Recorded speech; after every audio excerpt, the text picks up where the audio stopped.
ബുദ്ധിമുട്ടോ സ്ലിപ്പർ കച്ചില്ല നീ വണ്ടി ഹൈ ഹൈ അങ്ങോട്ട് മാറി നടക്കുക ഐ ദൂരത്തൂടെ ഇങ്ങനൊന്നുമില്ല അയിത്തൊന്നുമില്ല സ്ലിപ്പർ കച്ചില്ലേലും R15 കളറിന്റെ അയ്യരുകൾ നടത്തി അവർ മീറ്റർ വെച്ചിട്ടുണ്ട് വെറുതെ എടുത്തൊന്ന് കണക്ട് ചെയ്ത് കൊടുക്കണം ഈ വണ്ടി തന്നല്ലോ എന്നാണ് അവർ പറയുന്നത് മനസ്സിലായത് നിനക്കൊക്കെ ഈ വണ്ടി R15 ഇന്ത്യക്ക് വേണ്ടിയുള്ളതാണ് വെളിയിൽ ഒരു പട്ടിയും വാങ്ങിക്കാല്ല എടാ നീ ഒന്ന് ആലോചിച്ചു 150cc വണ്ടിക്ക് നീ 2,10,000 രൂപ എക്സ്ഷോറൂം 2,10,000 രൂപ എക്സ്ഷോറൂം ഇട്ട് വെച്ചാൽ ആരെങ്കിലും വാങ്ങിക്കുമോ അപ്പൊ നീ കാണിക്കണം ഇതിനും traction control.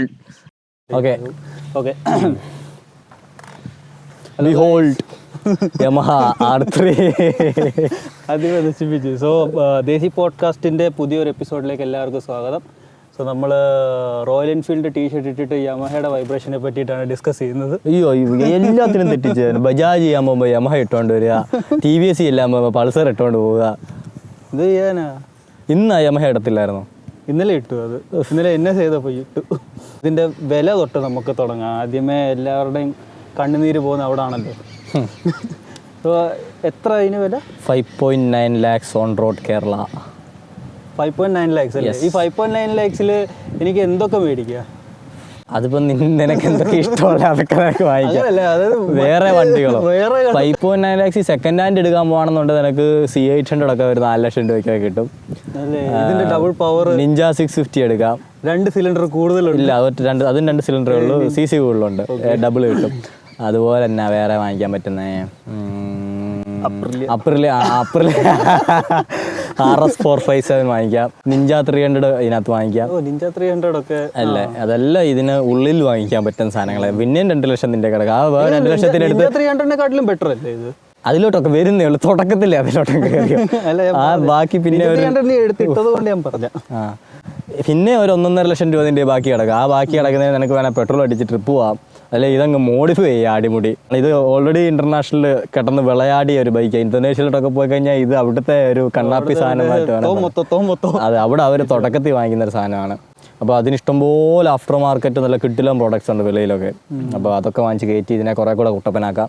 അല്ല ഇതിനെ എന്തിനാ കയറ്റുന്നത്? ഇത് വാങ്ങിക്കാണ്ടുള്ള കാര്യമല്ലോ. വാങ്ങിക്കാണ്ടുള്ള കാര്യം ഞാൻ പറഞ്ഞത്. അത് ശരിയാണ്. അപ്പോൾ ആ പോയിന്റ് കുറേ അക്സസറീസ് കിട്ടും. അപ്പം കൂടുതലാ 6 ലക്ഷം. കുറച്ചല്ല, നല്ല കൂടുതലാണ്. ഇത് 321 ഈ 42 bhpക്കൊക്കെ നല്ല കൂടുതലാണ്. 6 ലക്ഷം രൂപയ്ക്ക് on road twin cylinder bike, അതും ഇത്രയും പൊട്ടൻഷ്യൽ മാത്രമേ ഉള്ളൂ. ട്വിൻ സിലിണ്ടർ ബൈക്കല്ലേ പിന്നീട് നമുക്ക് 6 ലക്ഷത്തിന്റെ ഉള്ളിൽ കിട്ടുന്നത് ഈ നിഞ്ചയും. അത് പുതിയത് അതും നിനക്ക് 5 ലക്ഷത്തിനുള്ളിൽ അതൊക്കെ കിട്ടത്തുള്ളൂ. ആണോ? അപ്രിലിയുടെ കേസ് എടുത്തു കഴിഞ്ഞാൽ, നിഞ്ച എടുത്തു കഴിഞ്ഞാൽ അതിനൊക്കെ പണ്ട് നമ്മൾ നിഞ്ചയാണ് ഇതിന് തെറി വിളിച്ചുകൊണ്ടിരുന്നത്. ഭയങ്കര പൈസ ഭയങ്കര കൂടുതലാണ്. നീ പറഞ്ഞ 4 ലക്ഷം. അതിന് എന്താ ടെലസ്കോപ്പിക് സസ്പെൻഷൻ ഒക്കെ അതൊക്കെ തന്നെ. ഇതിന് കൂടുതലുണ്ടോ? ഇതിന് അപ്സൈഡ് ഡൗൺ വന്നു എന്നുള്ളതല്ല ഉള്ളൂ. അപ്സൈഡ് ഡൗൺ വന്നു, ആ ഒരു പ്രീമിയം എഞ്ചിൻ വന്നു. പ്രീമിയം എഞ്ചിൻ ഇതിനകത്ത് നേരത്തെ ഉണ്ടായിരുന്ന സൈൻസ് ആണ്. എന്നാലും അതിപ്പോ നീ ഇത് ഇന്ത്യ വന്നില്ലല്ലോ. ഇന്ത്യ വന്നിട്ട് ഇപ്പം കേരളത്തിലെ ഫസ്റ്റ് വണ്ടിയാ, കേരളത്തിലെ ഫസ്റ്റ് R3 ആണ് എന്നാണ് എൻ്റെ വിശ്വാസം. ഫസ്റ്റോ സെക്കൻഡോ അതിപ്പോൾ നമുക്ക് തെളിയിക്കാനൊന്നുമില്ല, അതങ്ങനെ ആയിരുന്നു. പിന്നെ എനിക്ക് തോന്നുന്നു ഇപ്പം പിന്നെ ഒരു 3-4 എണ്ണം കൂടെ ഒക്കെ ഇറങ്ങിയിട്ടുള്ളൂ. അതാണ് സെയിൽസ് ഫിഗേഴ്സ്. പക്ഷേ ഭാരതീയമാക്കാർക്ക് ഭാഗ്യമുണ്ട്, അവർക്ക് തന്നെ എനിക്കൊന്ന് 3 വണ്ടി അങ്ങാണ്ട് അവിടെ ഇറങ്ങി. അവർ നന്നായിട്ട് ടോപ്പ് സെല്ലേഴ്സ്. പിന്നെ നോക്കുവാണെങ്കിൽ പുതിയ ആ ഒരു യമഹ സ്റ്റൈലിങ്, ലൈക്ക് പുതിയതെന്ന് പറയാൻ പറ്റില്ല, 4 വർഷം പഴയ പുതിയ യമഹ സ്റ്റൈലിങ്. എന്നാലും ആൾക്കാർക്ക് ഇത് അറിയത്തില്ല. ഇതും R15. അയ്യോ സത്യം, ഇത് റോഡ് അപ്രിലിയ പോകല്ലേ, ഇത് R15 കൂടെ പോവാ. അല്ലെ ഈ സാധനം ഓടിച്ചോണ്ട് റോഡിൽ കൂടെ പോയാൽ ആദ്യം പെട്ടെന്ന് ഒന്നും അറിയാത്തൊരു നോക്കി കഴിഞ്ഞാൽ ഒരു R15 പോകുന്ന പോലെ തോന്നും. പിന്നെ ഒന്നും ഓടിക്കാൻ നോക്കി കഴിഞ്ഞാൽ ഇച്ചിരൊക്കെ വലിപ്പം ഉണ്ടല്ലോ ഇതിന്. പിന്നെ എഴുത്ത് കാണുമ്പോൾ R3, ഉയ്യോടോ മോനെ R3, ഈ റിയാക്ഷൻ അതാ കേരളത്തിലെ R3 ഈ ഒരു റിയാക്ഷനാണ്. എനിക്ക് 2-3 പ്രാവശ്യം കിട്ടി നമ്മളിത് ഷൂട്ടിനിടയ്ക്ക് ഓടിച്ചോണ്ടിരുന്നപ്പോഴത്തേക്ക്. അതായത് ആൾക്കാരൊന്ന് നോക്കും നീല കളർ R15, പിന്നെ ഒന്നുകൂടെ നോക്കും R3, അപ്പോൾ കൂടുതൽ R3 ഈ സാധനം നിൽക്കുന്നുണ്ട്. കാരണം ഭയങ്കര അത്യാവശ്യം റയറാണ്, നല്ല റയറാണ്. R3 ആരും പ്രതീക്ഷിക്കത്തില്ല. ഒന്നാമത് പ്രൈസിൻ്റെ കാര്യമൊക്കെ അറിയാതൊന്നും ആരും വാങ്ങിക്കത്തില്ലെന്നിരിക്കും. പെട്ടെന്ന് കാണുമ്പോഴത്തേക്ക് അതുകൊണ്ട് വാങ്ങിച്ച് ചിലപ്പോൾ നിങ്ങൾക്ക് ഇച്ചിരി ബഹുമാനം കിട്ടും കേട്ടോ. 6 ലക്ഷം രൂപയ്ക്ക് R3 വാങ്ങിച്ചു. പൈസക്കാരൻ തന്നെ, യമഹ ഫാനാ.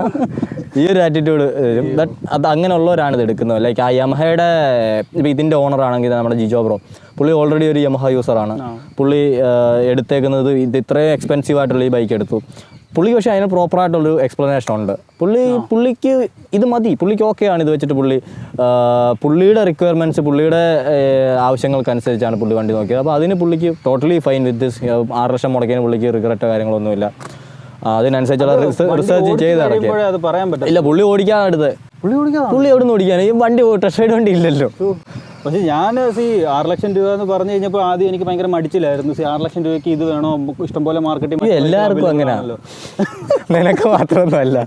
പക്ഷെ വണ്ടി ഓടിച്ച് കഴിയുമ്പോഴാണ് അവിടെ ഒരു ചെറിയ മനസ്സിനൊരു മാറ്റം. 6 ലക്ഷം കൊടുത്താലും കുഴപ്പമൊന്നും ഇല്ല,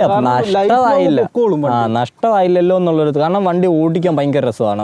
ഇത് സെഗ്മെന്റിൽ തന്നെ ലൈറ്റസ്റ്റ് മോട്ടോർ സൈക്കിളാണ്. 169 കിലോയേ ഉള്ളൂ, 42 PS പവർ ഉണ്ട്, 1700 RPM ടോപ്പ് എൻഡ് ആണ്. അതുപോലെ തന്നെ 29.5 ടോർക്കേ ഉള്ളൂ. അതും 321 വെച്ച് നോക്കുമ്പോഴത്തേക്ക്. പക്ഷേ ട്വിൻ സിലിണ്ടർ ആ ഒരു ഇതിൽ വരും. ഭയങ്കര റവ് ഹാപ്പി എഞ്ചിനാണ്. കൈ കൊട്ടത്ത് കഴിഞ്ഞാൽ അങ്ങനെ ഊന്നിങ്ങനെ കൊണ്ടുപോകുള്ളൂ. അത് ടോപ്പ് എൻഡിലോട്ട് തന്നെ നിൽക്കാൻ അതിനെപ്പോഴും ഇഷ്ടം. എന്നും പറഞ്ഞ് ലോ എൻഡ് അത്ര ബോറിംഗ് എന്നല്ല. ലോ എൻഡിൽ നമ്മൾ നോർമൽ ഒരു 200cc ഒക്കെ ഓടിച്ചുകൊണ്ട് നടക്കുന്ന പോലെ ഓടിച്ചുകൊണ്ട് നടക്കാം. അങ്ങനെ വലിയ ടോർക്ക് ഡെലിവറി ഒന്നുമില്ല ലോ എൻഡിൽ. ഒരു 7000-8000 RPM ഒക്കെ കഴിഞ്ഞാലേ ആ ഒരു R3 പവർ വരത്തുള്ളൂ. അതിന് താഴോട്ടൊക്കെ തന്നെ ഒരു ശാന്തനാണ്. പിന്നെ ഗിയർ ബോക്സ് അടിപൊളിയാണ്, കിട്ടില്ല 6 സ്പീഡ് ഗിയർ ബോക്സ്. പക്ഷേ സ്ലിപ്പ് ആൻഡ് അസിസ്റ്റ് വെച്ചില്ല. അതുകൊണ്ട് അതൊക്കെയാണ് പ്രശ്നം. ഇച്ചിരി സ്പീഡിലൊക്കെ പോയി, അതും ഈ ടോപ്പ് RPM നിന്നിട്ട് നമ്മളിങ്ങനെ വന്നിട്ട് പെട്ടെന്ന് 2-3 ഗിയറൊക്കെ ഡൗൺ ചെയ്ത് വിടുവാണെന്നുണ്ട് സുഖമായിട്ട് ബാക്ക് ലോക്കാവും. അപ്പോൾ അത് ഈ സാധനം വാങ്ങിച്ച് പർപ്പസ്ഫുള്ളി ട്രാക്കിൽ പോയി ട്രെയിൻ ചെയ്യുന്നവർക്ക് അതൊരു നല്ല കാര്യമാണ്. നിങ്ങൾക്ക് ആ ഒരു ലൈക്ക് അത്ര അഡ്വാൻസ്ഡ് ആയിട്ടുള്ള അടുത്തൊരു ഇത് പോയിന്റാണ്. എന്തുകൊണ്ടാണെന്ന് ചോദിച്ചു കഴിഞ്ഞാൽ ഇവിടെ 615 ആൾക്കാർ ട്രാക്കിൽ എടുത്ത് ഓടിക്കുന്നുണ്ട്. ട്രാക്കിൽ ഓടിക്കുന്നവരോ? 615 ആൾക്കാർ ട്രാക്കിൽ എടുത്ത് ഓടിക്കുന്നുണ്ട്. സോ ട്രാക്കിൽ ഈ മെഷീൻ തന്നെ എടുത്ത് ഓടിക്കണോ വേണ്ടയോ എന്നുള്ളൊരു ചോദ്യമാണ്. ഇല്ല, ഇവിടെ സത്യം പറഞ്ഞാൽ ഇത്രയും വില കൊടുത്ത്. പക്ഷെ നിനക്കിപ്പോൾ നീ ഒരു സീരിയസ് ഇപ്പം നീ കണ്ടോണം, ഈ വണ്ടിക്ക് ഇപ്പോൾ ഫസ്റ്റ് ഹാൻഡിന് ഇത്രയും വിലയായതുകൊണ്ടാണ് ഇതിപ്പോൾ ട്രാക്കിലധികം കാണാത്തത്. പക്ഷെ നീ പഴയ R3 ഇഷ്ടംപോലെ ട്രാക്ക് യൂസ് ഉണ്ട് റേസിനകത്ത് എല്ലാം. സെക്കൻഡ് ഹാൻഡ് അങ്ങനെ വരുമ്പോഴത്തേക്ക് അവർ വാങ്ങിക്കും. കാരണം ഇത് 6 ലക്ഷത്തിന് ഇത് വാങ്ങിച്ചിറക്കേണ്ട കാര്യമൊന്നുമില്ല അവർക്ക്. 1.5 ലക്ഷം രൂപയ്ക്ക് 390 വാങ്ങിച്ചിട്ട് ഈ പൈസയ്ക്ക് അതിനകത്ത് മോഡിഫൈ ചെയ്താണല്ലോ കിടിലൻ സാധനം കിട്ടും. അല്ല പോയിട്ട് നീ 2 പ്രാവശ്യം എഞ്ചിൻ റീബിൽഡ് ചെയ്താലും കുഴപ്പമില്ല, നിനക്ക് ലാഭമാണ്. പക്ഷെ പിന്നീട് വരുന്ന ഒരു സംശയം എന്ന് ചോദിച്ചു കഴിഞ്ഞാൽ R15 ഉപയോഗിച്ചിട്ടുള്ള ഒരാൾ R3ലേക്ക് ചാടുക എന്നുള്ളത്.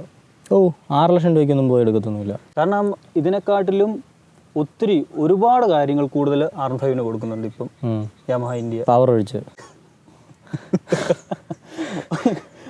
ഒഴിച്ച് ബാക്കി എല്ലാം ഉണ്ട്. ട്രാക്ഷൻ കൺട്രോൾ ഉണ്ട്, സ്ലിപ്പർ ക്ലച്ച് ഉണ്ട്, ഷിഫ്റ്റർ ഉണ്ട്. എനിക്കറിയാം എന്നാ കാര്യത്തിന് 150cc വണ്ടിക്ക് ട്രാക്ഷൻ കൺട്രോൾ അത് പോട്ടെ. R15 കൊടുത്തേ ഞാൻ പിന്നെ FC അതാ സെഗ്മെന്റിൽ തന്നെ ലീസ്റ്റ് പവർഫുൾ എഞ്ചിനാണ് വെച്ചേക്കുന്നത്. അതിന് വരെ ട്രാക്ഷൻ കൺട്രോൾ. പക്ഷെ ഇതിനകത്ത് അങ്ങനത്തെ ഒരു സാധനവും ഇല്ല. ABS ഉണ്ട്, ഭാഗ്യം.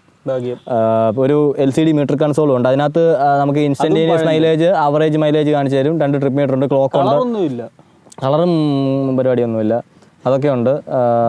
പിന്നെ പറയാനായിട്ട് ഫിൽ ഇഞ്ചക്ടർ ഉണ്ട്, അത്ര തന്നെ. ബാക്കിയെല്ലാം basics, very basics. 37mm front shock absorber, ബാക്കിൽ monoshock, 296mm front disc, back 220, 17-inch alloy wheel, diamond type ഷാസി.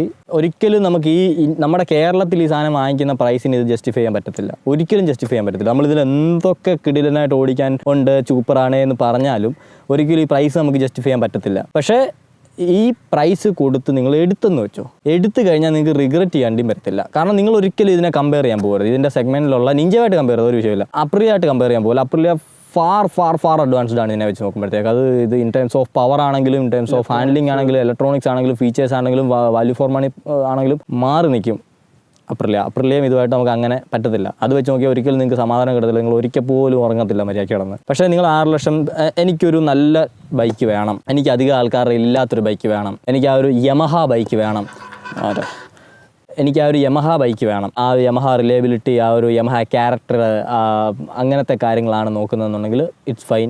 നിങ്ങൾക്ക് 6 ലക്ഷം രൂപ കൊണ്ട് സ്പെൻഡ് ചെയ്യുന്നതിന് ബുദ്ധിമുട്ടില്ല എന്നുണ്ടെങ്കിൽ തീർച്ചയായിട്ടും വാങ്ങിക്കാം. ഒരിക്കലും ബൈക്കിങ്ങളെ ഡിസപ്പോയിൻ ഇല്ല. കാരണം ഈസി ആയിട്ട് നിങ്ങൾക്ക് ഇതിൽ ടൂർ ചെയ്യാം, എത്ര കിലോമീറ്റർ വേണമെങ്കിലും പോകും. ഭയങ്കര രസമാണ് ഇത്, ട്രാവൽ ചെയ്യാൻ അടിപൊളിയാണ് ഈ ബൈക്കിൽ. അതിപ്പം ഇതിനേക്കാളും പവറുള്ള 390 നമ്മൾ ഇതും ബാക്ക് ടു ബാക്ക് ഓടിച്ചെന്ന് പറഞ്ഞാൽ നമ്മൾ ഇതിലോട്ട് ഒരു ലോങ് ഡിസ്റ്റൻസ് ട്രാവൽ എന്ന് പറയുമ്പോൾ നീ ഇതിലോട്ടേ പോകുള്ളൂ. ഇരിപ്പ് ഭയങ്കര അടിപൊളിയായിരുന്നു. ഇരിപ്പ് ഭയങ്കര അടിപൊളിയാണ്. അതായത് നമ്മൾ അഗ്രസീവായിട്ട് ഇരിക്കേണ്ടപ്പോൾ ഒന്ന് പുറമോട്ട് കയറി ഒന്ന് കുനിഞ്ഞു കഴിഞ്ഞാൽ R15 വെച്ച് കമ്പയർ ചെയ്ത് പറ, അപ്പോൾ മനസ്സിലാവും. R15 നമ്മൾ എപ്പോഴും അങ്ങനെ ഇരിക്കുന്നത്. എന്നാൽ നിനക്ക് നീ ഇങ്ങനെ ഇരുന്നിട്ട് നിനക്കൊന്ന് ഇടയ്ക്ക് മേളിലോട്ട് ആകാശത്തോടെ പ്ലെയിനൊക്കെ പോകണമെങ്കിൽ ഇങ്ങനെ ഇതൊക്കെ നടക്കത്തുള്ളൂ. ഇതിലങ്ങനെ നീ നേരെ ഇരുന്ന് കഴിഞ്ഞാൽ സ്പോർട്ടിയായിട്ട് നമ്മൾ CBR-ലൊക്കെ ഇരിക്കുന്ന പോലെ അല്ലെങ്കിൽ RR 310-ലൊക്കെ ഇരിക്കുന്ന പോലെ നൂറിനിരിക്കാൻ പറ്റും. എപ്പോഴും നീ പെയ്യെ പോവാണേലും സ്പീഡിൽ പോവാണേലും R15 അത്രയും നമ്മുടെ നടുവിന് വളച്ചിൽ ഇതിൽ വരത്തില്ല, അതിന്റെ ആവശ്യം വരുന്നില്ല. കുറച്ചും കൂടെ നമുക്ക് നടു നോക്കുക. പിന്നെ സീറ്റ് ഹൈറ്റ് ഭയങ്കര കുറവാണ്. 795 വരുന്നുള്ളൂ. 780 ആണോ? 780 വരുന്നുള്ളൂ. അത് നല്ല കുറവാണ്. അപ്പോൾ ഹൈറ്റ് കുറഞ്ഞവർക്കും സീനില്ല. ഇനി ഹൈറ്റ് കൂടി ഇപ്പോൾ എനിക്കാണെന്നുള്ള സീനില്ല. ലൈക്ക് എനിക്ക് ആദ്യം നമ്മൾ റോണിനെ നിന്ന് മാറി ഞാൻ ഇതിലോട്ട് ഇരിക്കുമ്പോഴത്തേക്ക് എനിക്ക് കുറച്ച് ടൈറ്റ് ഫീൽ ചെയ്യും, ലോവർ ഉണ്ട്. പക്ഷേ അങ്ങനെ ഇരുന്ന് എനിക്ക് സുഖമായിട്ട് ഞാൻ ഒറ്റ സ്ട്രെച്ച് 10-90 കിലോമീറ്റർ പോയതാണ്. എനിക്ക് ഒരു സീനും തോന്നിയില്ല ആ ഇരിപ്പിൽ. ആ ഇരിപ്പ് പിന്നെ നമ്മൾ എൻജോയ് ചെയ്യും. കാരണം ഭയങ്കര ഗ്രിപ്പാണ് വണ്ടിയിൽ. നമ്മൾ ഇരുന്ന് കഴിഞ്ഞാൽ പ്രോപ്പറായിട്ട് ബൂട്ട് കൂടൊക്കെ ഇട്ടാണ് ഇരിക്കുന്നുണ്ടെങ്കിൽ നിങ്ങൾക്ക് പ്രോപ്പറായിട്ട് നിൻ്റെ കാല് ഇവിടെ ലോക്കാവും, തൈസ് വന്ന് ടാങ്കേ ലോക്കാവും. പക്കയാണ് പക്ക. പിന്നെ നമുക്ക് നിൻ്റെ അപ്പർ ബോഡിക്ക് നിനക്ക് ഒട്ടും സ്ട്രെസ് കൊടുക്കണം. നീ ചുമ്മാ കാലും കൊണ്ട് നമുക്ക് വണ്ടി ഓടിക്കാം, അതുപോലെ ഇരിക്കാം. അപ്പോൾ ആ ഒരു ഇരിപ്പിൽ നിനക്ക് എത്ര കിലോമീറ്റർ വേണമെങ്കിലും പോകാം. അല്ലെങ്കിൽ ഇച്ചിരി കോർണേഴ്സ് വരുന്നിടത്തും സ്ട്രെയിറ്റ് ലൈനിലൊക്കെ കൊളുത്തുവാണെങ്കിൽ തന്നെ ഭയങ്കര കോൺഫിഡൻസാണ്. അതുപോലെ വണ്ടിക്ക് ആ വെയിറ്റ് നമുക്ക് ഒട്ടും ഫീൽ ചെയ്യത്തില്ല. വീൽ ബേസ് ഭയങ്കര കുറവാണ്, 1380 എന്തോ ഉള്ളൂ. റോണിൻ്റെ ഇതിൻ്റെയൊക്കെ ഏകദേശം ഒരേ ഇതാണ്. ഭയങ്കര ഫ്ലിക്കബിളാണ് വണ്ടി. അപ്പോൾ അങ്ങനെയൊക്കെ വെച്ച് നോക്കി നമുക്ക് ഭയങ്കര സിമ്പിളായിട്ട് ഓടിച്ചുകൊണ്ട് നടക്കാം. നിനക്ക് സിറ്റിക്കകത്ത് സിമ്പിളായിട്ട് ഓടിക്കാം, നിനക്ക് ഹൈവേ സിമ്പിളായിട്ട് ഓടിക്കാം, കോർണേഴ്സിൽ അടിപൊളിയായിട്ട് ഓടിക്കാം. സോ ഞാൻ ചോദിക്കട്ടെ, ഇതിപ്പം R15 പോലെ അത്രയും പിന്നെ ഇത് റേസിംഗ് ട്രാക്കിൽ എങ്ങനെ വർക്കൗട്ട് ആവും? റേസിംഗ് ട്രാക്കിൽ നിനക്ക് വർക്കൗട്ട് ആവും. കാരണം നിനക്ക് അഗ്രസീവായിട്ട് ഇരിക്കേണ്ടപ്പോൾ നീ ബാക്കിലോട്ട് ഇറങ്ങി കഴിഞ്ഞാൽ ഇപ്പോൾ ആ സീറ്റിൻ്റെ ഡിസൈൻ നോക്കുമ്പോൾ തന്നെ നിനക്ക് ബാക്ക് സപ്പോർട്ട് ഉണ്ട്. നിനക്ക് പുറമോട്ട് ഇറങ്ങി കഴിഞ്ഞാൽ നിനക്ക് ഇങ്ങനെ കടന്നു കഴിഞ്ഞാൽ കറക്റ്റ് ടാങ്കിനെ ഹഗ് ചെയ്യാം. നിന്റെ ഇതിനകത്ത് വരും, കാലും നിന്റെ പ്രോപ്പർ ആ ഒരു സ്പോട്ട് ചെയ്തിലായിരിക്കുന്നത്. അതിൽ സുഖമായിട്ട് നമുക്ക് ട്രാക്കിലെടുക്കാം. നമുക്ക് R15 ചെയ്യുന്നതിനേക്കാളും ബെറ്റർ ആയിട്ട് വേണം ചെയ്യാൻ. കാരണം അതിനേക്കാളും പവർ ഇതിനുണ്ട്. കോർണേഴ്സൊക്കെ നിനക്ക് കുറച്ചുകൂടെ ആ ഒരു മൊമെൻറ്റം കിട്ടും. Best of both worlds. അതായത് നിനക്ക് നിൻ്റെ നടു ഒടിക്കാണ്ട് നിനക്ക് യാത്രയും ചെയ്യാം, പ്ലസ് നിനക്ക് ട്രാക്കിൽ ഇറങ്ങേണ്ടപ്പോൾ ട്രാക്കിൽ ഇറങ്ങാം. പ്രത്യേകിച്ചൊന്നും നീ കൂടുതൽ ചെയ്യാൻ പോകണ്ട. സസ്പെൻഷൻ അത് ഫ്രണ്ട് ഇച്ചിരി സോഫ്റ്റാണ്, ബട്ട് റോഡിൽ അത് കിടുക്കനാണ്. റോഡിൽ നല്ല കൺട്രോളും ഉണ്ട്, അതുപോലെ കംഫർട്ടുമാണ്. ബാക്ക് കുറച്ച് സ്റ്റിഫാണ്, ഫ്രണ്ട് കമ്പയർ ചെയ്യുമ്പോൾ ബാക്ക് കുറച്ച് സ്റ്റിഫാണ്. അതായത് ഒരു ബമ്പ് കയറി ഒരു കട്ടിങ് അല്ലല്ല, അത് പ്രീലോഡ് ഒരു ബമ്പ് കട്ടിങ്, റോഡിലെ പാച്ച് വർക്ക് കട്ടിങ് ഉണ്ടല്ലോ. അപ്പോൾ കട്ടിങ് ഫ്രണ്ട് അതെടുത്ത് നീ അറിഞ്ഞില്ല, പക്ഷെ ബാക്ക് വരുമ്പോഴത്തേക്ക് നിനക്ക് ഒരു തട്ട് തരും. പക്ഷെ തട്ട് തന്നെന്ന് പറഞ്ഞാൽ നീ ഇങ്ങനെ പോയിട്ട് തിരിച്ചു വന്ന് സെറ്റിലായി. അല്ലാതെ ഇങ്ങനെ ഇല്ലില്ല. RC-യിൽ നമുക്ക് ആ ഒരു സാധനം ചില ഫീൽ ചെയ്യും. ഇങ്ങനെ പോയി കഴിഞ്ഞാൽ 2 ചില ഇങ്ങനെ ഒന്ന് നിന്നിട്ട് അത് സെറ്റിലാകത്തുള്ളൂ. ഇതിലല്ല, സെറ്റായി. In terms of handling dynamics അടിപൊളിയാണ്. ഷാസി നല്ല സ്റ്റിഫ് ഫീൽ തരുന്നത്. നിനക്കറിയാം വണ്ടി എവിടെ നിൽക്കുന്നത്, വണ്ടി എങ്ങോട്ട് പോകാൻ പോകുന്നത് എന്നുള്ളത്. പക്ഷേ നീ എഫേർട്ട് ഭയങ്കര കുറച്ചിട്ടാൽ മതി. ഒരു ബിഗിനർ, നിങ്ങൾ അത്യാവശ്യം വണ്ടി ഓടിച്ച് പരിചയമുണ്ട്, നിനക്ക് കുറച്ചുകൂടെ അഡ്വാൻസ്ഡ് ആവണം. നന്നായിട്ടൊന്ന് അഡ്വാൻസ് ഇപ്പോൾ ട്രാക്ക് റൈഡിങ് അല്ലെങ്കിൽ ടെക്നിക്കൽ റൈഡിങ് കുറച്ചുകൂടെ ആവണം. നൈസ് വണ്ടിയാണ്. ഇപ്പം മേജർലി ട്രാക്കും ടൂറിങ്ങും കിട്ടില്ല. ടൂറിംഗ് ആണ് ഏറ്റവും മേജർ. ടൂറിങ്ങിന് ആര് പോകാനാ ട്രാക്കിലൊക്കെ? ഈ R15 വാങ്ങിച്ചവർ എത്ര പേര് പോകുന്നുണ്ട് ട്രാക്കിൽ? 90% പേരും റോഡിലാണ് ഓടിക്കുന്നത്. സുഖമാണ്. 90% പേര് റോഡിലാണ് ഓടിക്കുക. അപ്പോൾ ഈ വണ്ടിയെ സംബന്ധിച്ച് നോക്കുമ്പോഴത്തേക്ക് നീ എടുത്ത് കഴിഞ്ഞാൽ നിനക്ക് റോഡിൽ നന്നായിട്ട് ഓടിക്കാം. ഒക്കേഷണലി ട്രാക്കിൽ പോകാണെങ്കിൽ നമുക്ക് അങ്ങനെ ഓടിക്കാം. കാരണം എന്തായാലും ആൾക്കാരൊന്നും എന്നും ട്രാക്കിൽ പോകത്തില്ല. വീക്കെൻഡ്സ് പറ്റും, വീക്കെൻഡ് ടൂറിങ് പറ്റും. അതുപോലെ ടയർ വന്നേക്കുന്നത് ഇത് ഡൺലപ്പിൻ്റെ സ്പോർട്സ് മാക്സ് GPR 300 ആണ്. പെയറിന് നിനക്ക് 23,000 രൂപ പ്ലസ് പ്രൈസ് വരുന്നുണ്ട്. കിടിലൻ ടയറാണ്. വെറ്റ് ഗ്രിപ്പ് അധികം പ്രതീക്ഷിക്കേണ്ട. പക്ഷേ ഇത്ര എക്സ്പെൻസീവ് ഡ്രൈ ഗ്രിപ്പാണ്. എന്തോ ഓഫർ ചെയ്യുന്നത് ഗ്രിപ്പ് അല്ല എന്തുവാ? വെറ്റ് ഗ്രിപ്പ് തരത്തില്ലെങ്കിൽ നീ മഴയത്ത് ഓടിക്കണ്ട. നിന്നോടാരാ മഴ? അത് ടൂറിങ്ങിന് ഇത് ഞാൻ പറയുന്നില്ലല്ലോ. ടൂറിങ് മാറ്റിയിട്ട് നിന്നോടാരാ ഇതിടാൻ പറഞ്ഞത്? പക്ഷേ ഈ വണ്ടിയുടെ പെർഫോമൻസിന് കിട്ടില്ലൻ സെറ്റാണ്. നീ വണ്ടി ഷോറൂമിൽ ഇറക്കി ആപ്പത്തോട്ട് പറപ്പിക്കാം 100-120. ഒന്നും ചിന്തിക്കേണ്ട കാര്യമില്ല. അതൊക്കെ കിട്ടില്ല ഗ്രിപ്പ്. അതുപോലെ തന്നെ ബ്രേക്കിംഗ് കിട്ടുക്കം ബ്രേക്കാണ്. കാണുമ്പോൾ സിമ്പിൾ സെറ്റപ്പ്. നമുക്ക് അതും അത് നീ പൈസ കൊടുത്തിട്ട് ഇതിനകത്ത് അങ്ങോട്ടും പറയാനൊന്നുമില്ല. കാരണം RC-ക്ക് നിനക്കിവിടെ റേഡിയൽ കാലിപ്പർ വരുന്നു, 4 piston radial caliper bla bla bla. ഇതിൽ വരുമ്പോഴത്തേക്ക് നോർമൽ 2 പിസ്റ്റൺ ആക്ച്വലാണ് വന്നേക്കുന്നത്. പക്ഷേ ഈ സാധനം വർക്കിങ്, ഡിസ്കിൻ്റെ സൈസും കുറവാണ്. സുഖമായിട്ട് നിനക്ക് ഇത് വീലി അടിക്കാം. വീലി അല്ലല്ലോ, സ്റ്റോപ്പി അടിക്കാം. ABS ഉണ്ട്, പക്ഷേ ABS-ൻ്റെ ആ കാലിബ്രേഷൻ എല്ലാം പെർഫെക്റ്റ് ആണ്. ലൈക്ക് അത് ഒരു എക്സ്പീരിയൻസ്ഡ് റൈഡർ ഓടിക്കുവാണെന്നുണ്ടെങ്കിൽ ഭയങ്കരമായിട്ട് ഇഷ്ടപ്പെടും. Like in terms of handling dynamics. Feedback പക്ഷേ കുറവായിട്ട് തോന്നി. വെണ്ടയ്ക്ക നൈസാ. ഫീഡ്ബാക്ക് എന്ന് വെച്ചാൽ നീ പിടിക്കുന്നതനുസരിച്ച് എന്തോ ഉണ്ട് പക്ഷെ ഒരു പോയിന്റ് കൂടുതൽ അത് എന്തും അഗ്രസീവ് അല്ല, അതിപ്പോ അത് ഒന്നും അഗ്രസീവ് അല്ല. പവർ ആണെങ്കിലും അഗ്രസീവ് അല്ല, ബ്രേക്കിംഗ് ആണെങ്കിലും അഗ്രസീവ് അല്ല. അതിന്റെ സത്യം ഞാൻ ആവശ്യമില്ല. ഇത്ര ഈസി ഗോയിങ് ബൈക്കിന് നീ ഒരു ടക്കെന്നുള്ള ബ്രേക്ക് കൊടുത്ത് അതിങ്ങനെ ഒരു കുത്തും കൊടുക്കുമ്പോഴത്തേക്ക് ഇങ്ങനെ ഒരു ചാട്ടം ചാടും. അതിന്റെ ആവശ്യം എന്ത് ചെയ്തു, എല്ലാം ഇങ്ങനെ പോയി ഇങ്ങനെ കയറി ഇങ്ങനെ പോയി ഇങ്ങനെ കയറി ഈ സാധനമാണ്. പക്ഷെ നിനക്ക് ഓൺ ടാപ്പാണ്. നീ നിനക്ക് ഒരു എമർജൻസി സിറ്റുവേഷൻ വന്ന് നീ നല്ലൊരു പിടുത്തം പിടിച്ചാണല്ലോ, നീ പിടിക്കാൻ അറിയാവുന്ന പിടിച്ചു കഴിഞ്ഞാൽ ABS കിക്കാവത്തില്ല. ബട്ട് നിനക്ക് സുഖമായിട്ട് റിയർ ഇതാക്കാം. ഉള്ളത് വെച്ചിട്ട് മാക്സിമം അതിൽ നിന്ന് അതിനെ പെർഫെക്ഷനിലേക്ക് എത്തിച്ചിട്ടുണ്ട്.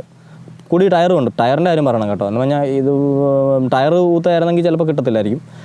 ഡൺലോപ്പിൻ്റെ ആയതുകൊണ്ട് അത്ര നല്ല ഗ്രിപ്പുള്ള ടയർ ആയതുകൊണ്ട് ബ്രേക്കിങ് നമുക്ക് അടിപൊളിയാണ്. ബാക്ക് ആണെങ്കിലും നല്ല റെസ്പോൺസീവാണ്. മറ്റേ മരത്തടിയെ ചവിട്ടുന്ന ഇഷ്യൂ ഒന്നുമില്ല. നല്ല അറിയാം ഉണ്ട്, ഉപയോഗിക്കാൻ പറ്റുന്ന പോലത്തെയാണ്. പിന്നെ 165 ഗ്രൗണ്ട് ക്ലിയറൻസ് ഉണ്ട്. കാണുമ്പോൾ കുറച്ചേ ഉള്ളൂ തോന്നും, പക്ഷെ നമുക്ക് ഒരുമാതിരി നമ്മുടെ നാട്ടിൻപുറത്തൊക്കെ ഓടിച്ചുകൊണ്ട് നടക്കാം. എന്തായാലും കട്ടറിക്ക് കൂടി ഇത് പറപ്പിക്കാനൊന്നും പറ്റത്തില്ല, ഈ ഇരിപ്പിരുന്ന്.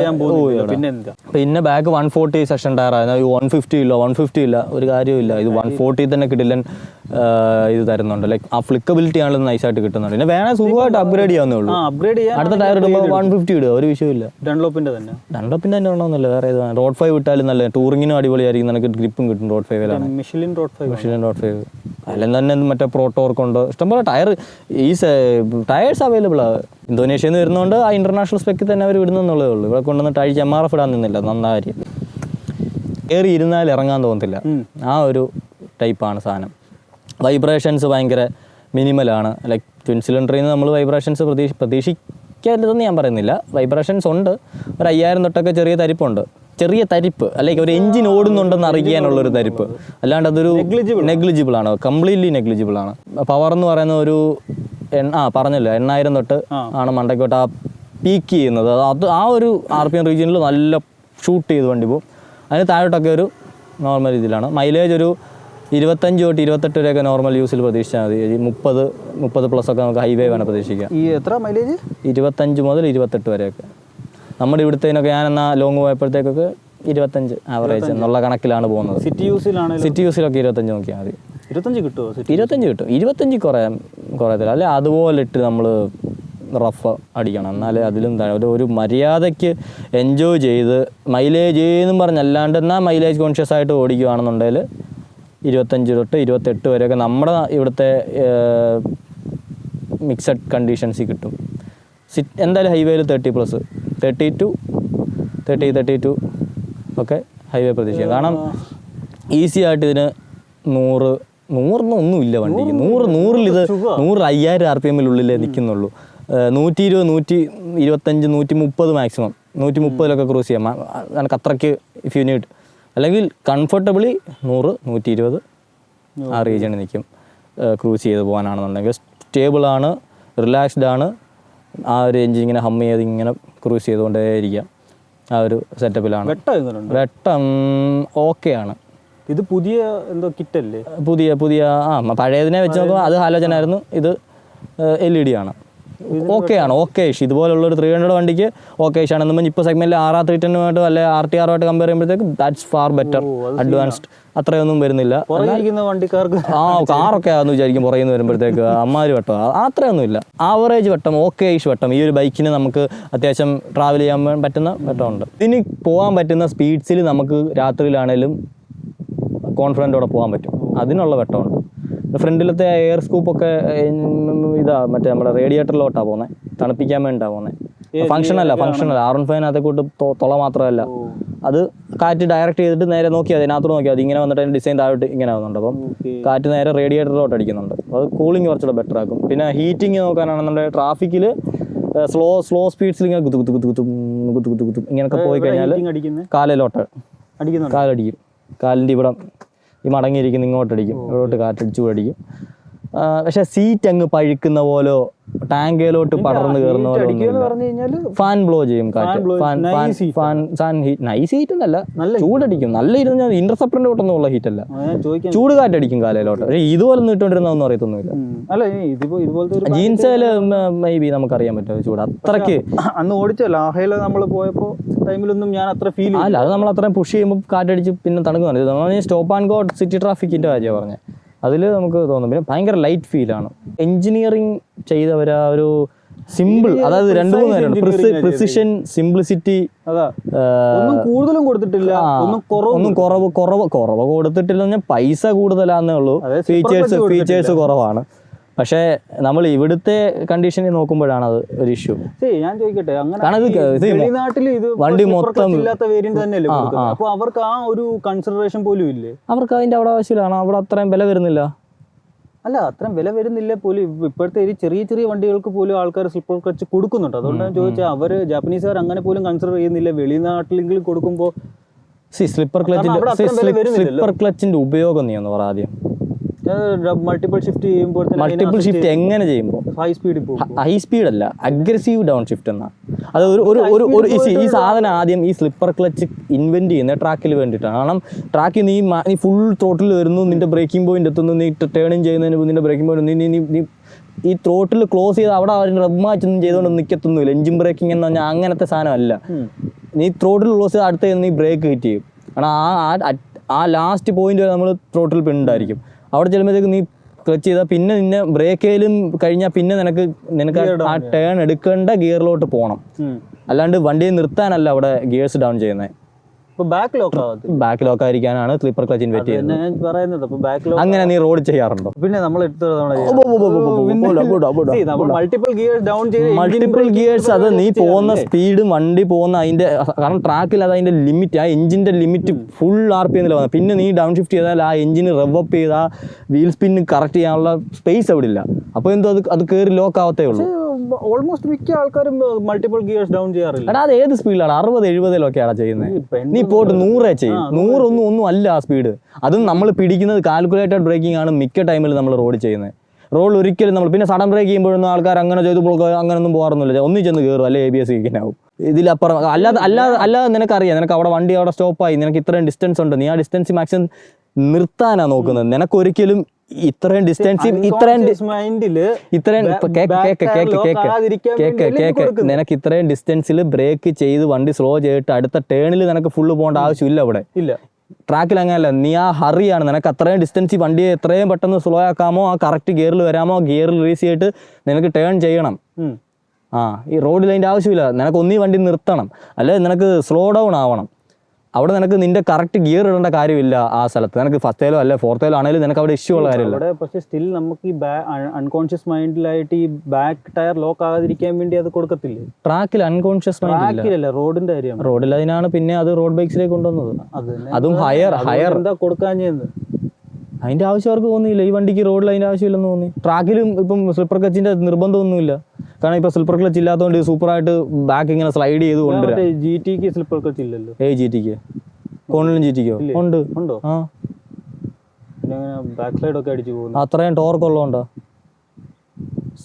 അത്രയും ടോർക്ക് ഉള്ളതുകൊണ്ട്, അത്രയും ബാക്ക് ടോർക്ക് അത് ജനറേറ്റ് ചെയ്യുന്നതുകൊണ്ട് നീ അത്ര അഗ്രസീവായിട്ട് വന്നു കഴിയുമ്പോഴത്തേക്ക് അതും പോകുന്നില്ലല്ലോ. അങ്ങ് സ്ലിപ്പർ ക്ലച്ച് ഇല്ലാത്തതാണെ ഒറ്റ പോകുമോ? അതും തിരിച്ചു വരുത്തുന്നതൊക്കെ അത്രയും പ്രൊഫഷണൽ ആയിട്ടുള്ള റൈഡേഴ്സ് ഓടിക്കുന്നോണ്ടാ.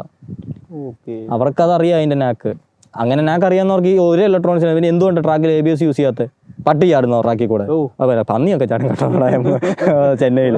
അയ്യോ, കാരണം അത് നിനക്കറിയാം, നിന്റെ ബ്രേക്കിംഗ് പോയിന്റ് നിനക്കറിയാം, നീ എന്തോരം ബ്രേക്ക് ഫോഴ്സ് അപ്ലൈ ചെയ്യുന്നത് നിനക്കറിയാം. അവിടെ ഒരിക്കലും നിനക്കൊരു സഡൻ ഇതില്ല. പിന്നെ സഡൻ വരുന്നത് ആരെങ്കിലും വന്ന് നിന്നെ ഇങ്ങോട്ട് കയറും എടുക്കും. അവിടെ അതിൻ്റെയും ആവശ്യമില്ല. കാരണം ട്രാക്കിൽ നിങ്ങൾ ഓരോരുത്തർക്ക് ഓരോ ലൈനുണ്ട്. ഇപ്പം നിന്റെ ഫ്രണ്ടിലൊരു റൈഡർ ഉണ്ട്, നീ ആ റൈഡറിനെ ഒഴിവാക്കിയുള്ള ഒരു ലൈനെ ചൂസ് ചെയ്യത്തുള്ളൂ എപ്പോഴും ട്രാക്കിൽ. റോഡിലെ പോലെ നിനക്ക് ഒരിക്കലും അൺഎക്സ്പെക്റ്റഡ് ആയിട്ടൊന്നും സംഭവിക്കത്തില്ല ട്രാക്കിൽ. എല്ലാം നീ എക്സ്പെക്റ്റഡ്, എല്ലാം പ്രിപ്പയർഡ് ആണ്. അപ്പോൾ അവിടെ ഇതിൻ്റെ ഒന്നും ആവശ്യമില്ല. എല്ലാം അല്ലല്ല. അതുകൊണ്ടാണ് നിനക്ക് റോഡിൽ ABSഉം നിനക്കുള്ള ഇലക്ട്രോണിക്സും നിനക്ക് സ്ലിപ്പർ ക്ലച്ച് എല്ലാം തരുന്നത്. അതൊന്നും ഇതിലില്ല. കാരണം ഇത് 4 വർഷം പഴയ ഒരു വണ്ടിയാണ്. 4 വർഷം പഴയ ഇന്റർനാഷണൽ മാർക്കറ്റിലെ ഒരു ബിഗിനർ വണ്ടിയാണ്. ഇത് 4 വർഷം മുന്നേ ഇന്ത്യയിൽ ഇറങ്ങിപ്പോയതല്ലേ? അല്ല, ഇതിനു മുമ്പ് ഇതിന്റെ പഴയ ജനറേഷനാണ്. പഴയ ജനറേഷന്റെ കാര്യമാണ്. അത് വന്നു, അത് വിൽക്കാതെ വന്നു. അല്ലല്ല, അത് വിറ്റു. എത്ര എണ്ണം വിറ്റു? അത് ലിമിറ്റഡേ വിറ്റുള്ളൂ. ഇതിന്റെ ഇതും അതുപോലെ ഉള്ളു. ഇതും ഇത്ര ലിമിറ്റഡ് നമ്പേഴ്സ് എന്തോ അവർ ഇമ്പോർട്ട് ചെയ്യുന്നുള്ളൂ. ഇമ്പോർട്ട് ചെയ്യുന്നുള്ളൊന്നുമില്ല, അത്ര ആൾക്കാരെ മേടിക്കുന്നുള്ളത്. കാരണം അത്ര ഒരു നമ്പർ അവർ വെച്ചിട്ടുണ്ട്, അതിനനുസരിച്ചാണ് വിൽക്കുന്നത്. എനിക്ക് എത്ര ആണെന്ന് എനിക്ക് അറിഞ്ഞൂടാ. ആൾക്കാർക്ക് ഇപ്പം ഇത് കൂടുതൽ വേണമെന്ന് ഈ സാധനം ഇത് ചെന്നൈയിൽ ഇരിപ്പുണ്ട്. ചെന്നൈയിൽ നിന്ന് ഇത് വരുന്നത്, ഓൾ ഓവർ ഇന്ത്യ ഇത് ഡിസ്ട്രിബ്യൂട്ട് ചെയ്യുന്ന ചെന്നൈയിൽ നിന്ന്. ഓക്കെ. അപ്പോൾ ആ സ്റ്റോക്ക് തീർന്നു കഴിഞ്ഞാൽ പിന്നെ ഈ അത് വണ്ടി കഴിഞ്ഞാൽ പിന്നെ അടുത്ത സ്ലോട്ട് അവർ വേണോ വേണ്ടെന്ന് തീരുമാനിക്കും. ഉണ്ടെങ്കിൽ വരും, ഇല്ലെങ്കിൽ ഇല്ല. ഇപ്പൊ 300R കാര്യം നോക്കുകയാണല്ലോ, അങ്ങനെ ആയിരുന്നല്ലോ. ഇപ്പോൾ എന്ന് വെച്ചാൽ ഇപ്പോൾ 300 വിൽക്കുന്നു. അതിപ്പോ ഇന്ത്യ ഉണ്ടാക്കി വെക്കുമല്ലോ. കിട്ടുന്നുണ്ടല്ലോ. കിട്ടുന്നുണ്ട്. ആ, ഇത് കംപ്ലീറ്റ് ബിൽഡ് യൂണിറ്റ് ആണിത്. അത് വേറൊരു ടോപ്പിക്കാണ്. കാരണം എന്തുകൊണ്ട് ഇവന്മാർ ഇത് ഇന്ത്യ ഉണ്ടാക്കിച്ചിട്ട് വിൽക്കായിരുന്നല്ലോ വില കുറച്ച്? അങ്ങനെ വില കുറയ്ക്കാൻ പറ്റുന്നത്? അതിന് ഇന്ത്യയിൽ ഉണ്ടാക്കി കഴിഞ്ഞാൽ അത്രയും ടാക്സ്, ഇന്ത്യയിൽ ഉണ്ടാക്കി കഴിഞ്ഞാൽ അത്രയും ടാക്സ് പറയാന്നല്ല. ഇമ്പോർട്ട് ചെയ്ത് വണ്ടി 6 ലക്ഷം രൂപയ്ക്ക് വിൽക്കുന്നു. ഉണ്ട്. അതിന്റെ ഒരു സംഭവം ഉണ്ട്. പിന്നെ ഇത് ട്വിൻ സിലിണ്ടർ വണ്ടിയാണ്. ഇതിന് വില 2 ലക്ഷം രൂപ വില കുറയ്ക്കണമെന്ന് പറഞ്ഞാൽ അതിനൊരു 1% വരെയൊക്കെ കുറയത്തുള്ളൂ ഇന്ത്യ ലോക്കലൈസ് ചെയ്ത് കഴിഞ്ഞാൽ. അങ്ങനെ വലിയൊരു ചാട്ടത്തിനുള്ളതും അതിനനുസരിച്ച് ഈ വണ്ടി വിൽക്കുമെന്ന് യമഹയ്ക്ക് തോന്നിയാൽ മാത്രമേ അവർ ആ സ്റ്റെപ്പ് എടുക്കുള്ളൂ. 4 ലക്ഷം രൂപയ്ക്ക് വിൽക്കത്തില്ലേ ഈ വണ്ടി? 4 ലക്ഷം രൂപയ്ക്ക് ഇവിടെ നിഞ്ച ഉണ്ടായിട്ടായിരുന്നു വാങ്ങിച്ചോ? അത് പോട്ടെ, അതെന്ത് ഇവിടെ പോകാൻ? കോമ്പറ്റീറ്ററെങ്കിലും ഉണ്ടാകത്തില്ലേ? ഇവിടെ അവർക്ക് കോമ്പറ്റീഷൻ ഉണ്ടാക്കിയിട്ട് അവർക്ക് എന്നെ കാണിക്കാൻ? അവർക്ക് വണ്ടി വിറ്റ് ലാഭം ഉണ്ടാക്കാനാ കമ്പനി ഉണ്ടാക്കിയത്, അല്ലെങ്കിൽ വല്ലൊരു കോമ്പറ്റീഷൻ കൊടുക്കാറില്ല. 2030 ഒക്കെ ആകുമ്പോഴത്തേനുണ്ടല്ലോ ആൾക്കാരുടെ ആ മൈൻഡ് സെറ്റ് ഒക്കെ മാറി. എന്റെ പൊന്ന് സതീശ, ഒരു കമ്പനി ഇങ്ങനെ ചിന്തിക്കത്തില്ല. 2030 ആകുമ്പോഴത്തേക്ക് ആൾക്കാർക്ക് മൈൻഡ് സെറ്റ് മാറുമായിരിക്കും. പിന്നെ എടുക്കായിരിക്കും. പോട്ടെ, ഒരു ഡൈഹാർഡ് യമഹ ഫാൻ, അവൻ മോട്ടോ GP യമഹയുടെ ഫാൻ, അവൻ R15 എന്ന് പറഞ്ഞാൽ അവൻ ഈ വണ്ടി വരുമ്പോൾ ചിലപ്പോൾ ഇത് വാങ്ങിക്കണമെന്നില്ല. ഇതിന്റെ അപ്പുറത്ത് അപ്രിലിയ വെച്ച് കൊടുക്കും അവന്. ദേ മോനെ, സെയിം പ്രൈസ്.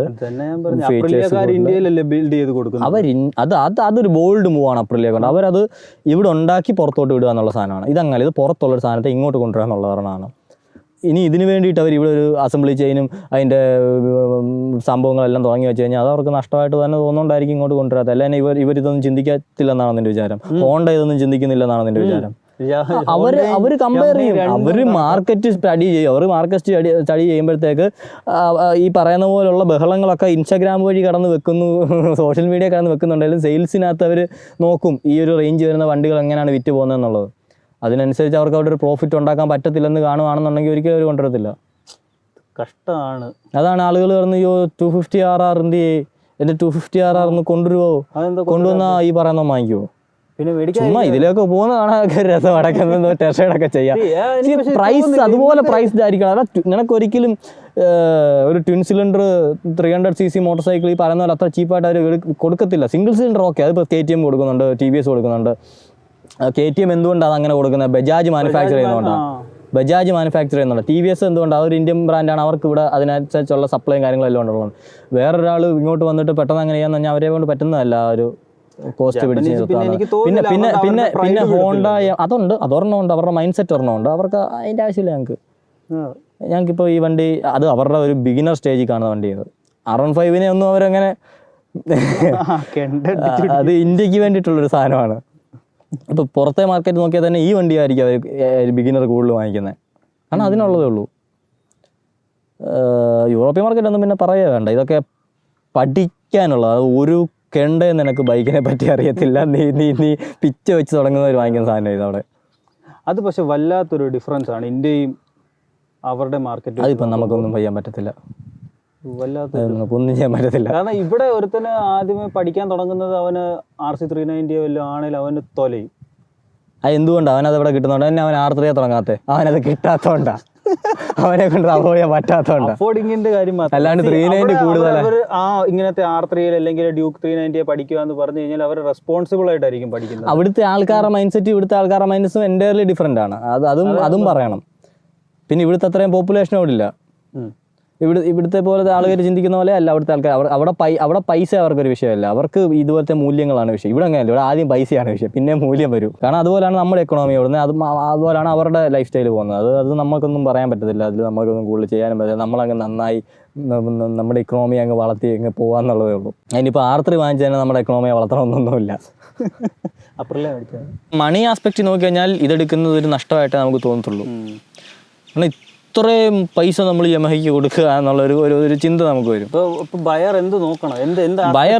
ബയറിന് പൈസ ഉണ്ടായിരിക്കണം ആദ്യമായിട്ട്. പിന്നെ ബയർ മനസ്സിലങ്ങ് തീരുമാനിക്കുക, എനിക്ക് ഈ വണ്ടി മതി, എൻ്റെ ആവശ്യത്തിനും എൻ്റെ ഇഷ്ടത്തിനുമുള്ള വണ്ടി ഇതാണ്.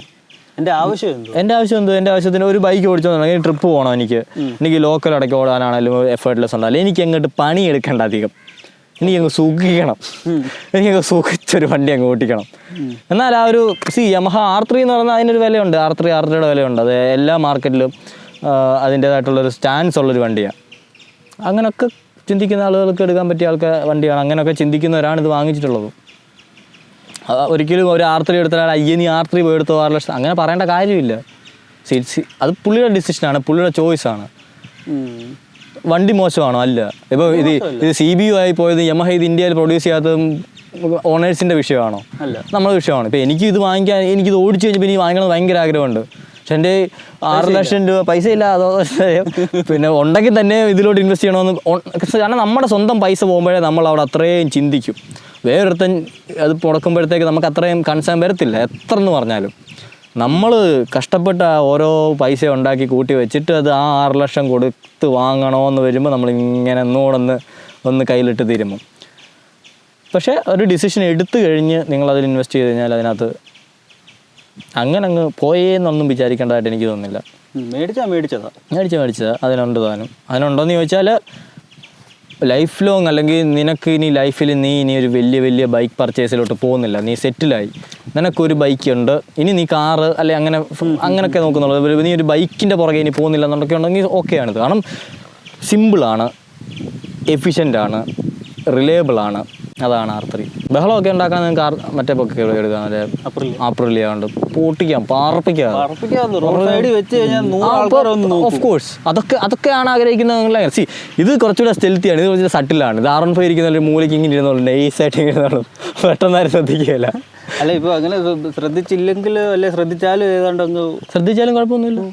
ചേട്ടാ, അത് ഞാൻ പറഞ്ഞത് ഇതൊക്കെ ആളുകളുടെ മൈൻഡ് സെറ്റാണത്. ചിലർക്ക് ഭയങ്കര സട്ടിലായിട്ടിരിക്കുന്ന ഇഷ്ടം, ചിലർക്ക് അങ്ങനെ ആൾ കൂടുന്നു, അവരോട് അവരുടെ അത് ആൾക്കാർക്കില്ല. ചിലർക്ക് എൻ്റെ വണ്ടി കിട്ടുന്ന 4 പേര് കാണണം, വന്ന് പടം എടുക്കണം, ചോദിക്കണം. അത് വന്നിരിക്കും കിട്ടിയിരിക്കും.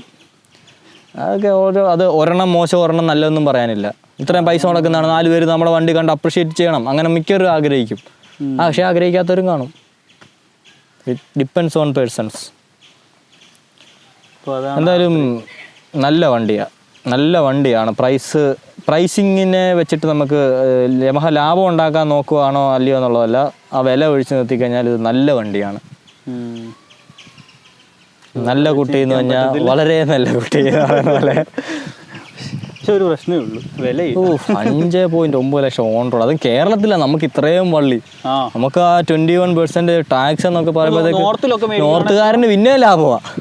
ഞാൻ പറഞ്ഞിട്ട് സതീഷെ കടത്താം, ഒരു 10 വർഷം കഴിയട്ടെ ഈ സാധനം MH രജിസ്ട്രേഷൻ ചെയ്ത് നമുക്കത് വാങ്ങിക്കാം. ഇപ്പോൾ 390 ഇറങ്ങുന്നുണ്ടല്ലോ, അതുകൊണ്ട് കുറച്ച് സാധനം ഇറങ്ങും.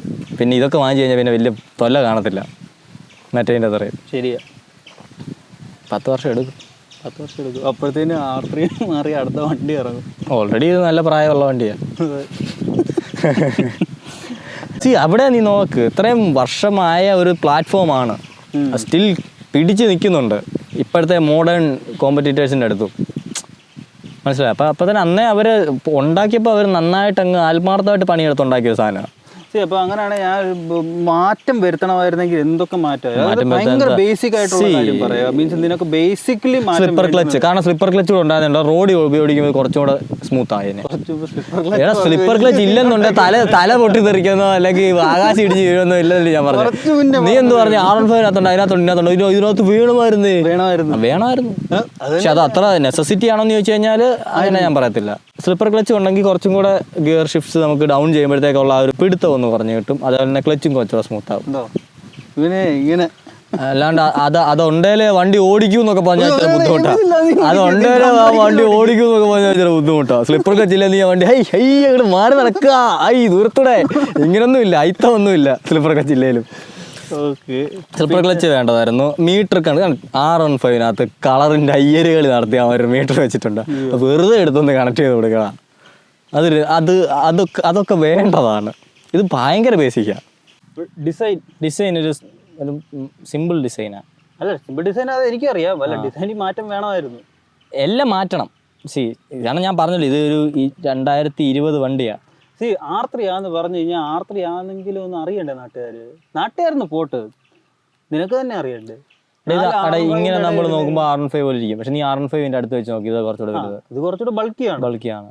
Okay, fine. ബട്ട് സ്റ്റിൽ അവർക്ക് അത് കുറച്ചുകൂടെ ഗ്രാഫിക്സ്. നീ R7 കണ്ടിട്ടുണ്ടോ? R7 കണ്ടിട്ടുണ്ട്. ഇത് തന്നെ ഇച്ചൂടെ വലുതായിരിക്കും. അത് ഞാൻ പറഞ്ഞത് ആ കമ്പനിയുടെ ഓരോ ഐഡിയോളജീസ് ആണ്. അത് ശരി ആയിക്കോട്ടെ. പക്ഷെ മാറ്റായിരുന്നു. M ഇറക്കുന്നു. അതിന് കളർ വ്യത്യാസം മാത്രമല്ല ഉള്ളൂ. ക്യൂക്ക് ഷിഫ്റ്റർ എടുത്ത് ഒന്നിന് വെച്ചു, ഒന്നിന് മാറ്റി. കളർ വ്യത്യാസം മതി. കളർ വ്യത്യാസത്തിന്റെ കാര്യം കളർ ഇപ്പൊ 2 കളറുണ്ട്, നീല ഉണ്ട്, കറുപ്പും ഉണ്ട്. Iconic Yamaha blue. You should feel proud about it. ഭയങ്കര പ്രൗഡാ. ഡിസൈൻ ഞാൻ പ്രൗഡ് ഫീൽ ചെയ്യുന്നവരൊക്കെ പ്രൗഡ് ഫീൽ. അങ്ങനല്ല ഞാൻ പറഞ്ഞു. ഇതിപ്പം എടാ അവര് സിമ്പിൾ ആയിട്ട് പുറത്തുണ്ടായിരുന്നൊരു വണ്ടിയെ ഇങ്ങോട്ട് കയറ്റി വിട്ടു, അത്രേ ഉള്ളൂ. It's that simple. അത് കൂടുതലൊന്നുമില്ല. ഇന്ത്യക്ക് വേണ്ടി ഒരു തേങ്ങ കൊല അവർ ചെയ്തിട്ടില്ല. നിനക്കൊക്കെ ഈ വണ്ടി തന്നല്ലോ എന്നാണ് അവർ പറയുന്നത്. മനസ്സിലായോ? നിനക്കൊക്കെ ഈ വണ്ടി R15 ഇന്ത്യക്ക് വേണ്ടിയുള്ളതാണ്, വെളിയിൽ ഒരു പട്ടിയും വാങ്ങിക്കല. കാരണം എന്നാലും ഇവിടുത്തെ ആൾക്കാർ വാങ്ങിക്കൂ. എടാ നീ ഒന്ന് ആലോചിച്ചു, ഒരു 150cc വണ്ടിക്ക് നീ 2,10,000 രൂപ എക്സ്ഷോറൂം, 2,10,000 രൂപ എക്സ്ഷോറൂം ഇട്ട് വെച്ചാൽ ആരെങ്കിലും വാങ്ങിക്കോ? അപ്പൊ നീ കാണിക്കണം ഇതിനും ട്രാക്ഷൻ കൺട്രോൾ. ഇതിന്റെ വേറൊരു അനിയനുണ്ട്. ആരാ? M3. ഓ അതൊന്നും ആരും ഞാൻ പറഞ്ഞിട്ട് M3യോ MT-03 ആണോ? ഈ R3 വാങ്ങിക്കുന്ന പിന്നെയെന്നല്ല, MT-03 എടുക്കുന്നതിനേക്കാളും at least it's an R series. അതിൻ്റെ ഹാൻഡ്ലിങ്, അതിൻ്റെ പെർഫോമൻസ് ഉണ്ട്. MT-03 അത്ര നല്ലതല്ല, ഞാൻ കണ്ടിട്ട് ഓടിച്ചിട്ടൊന്നുമില്ല.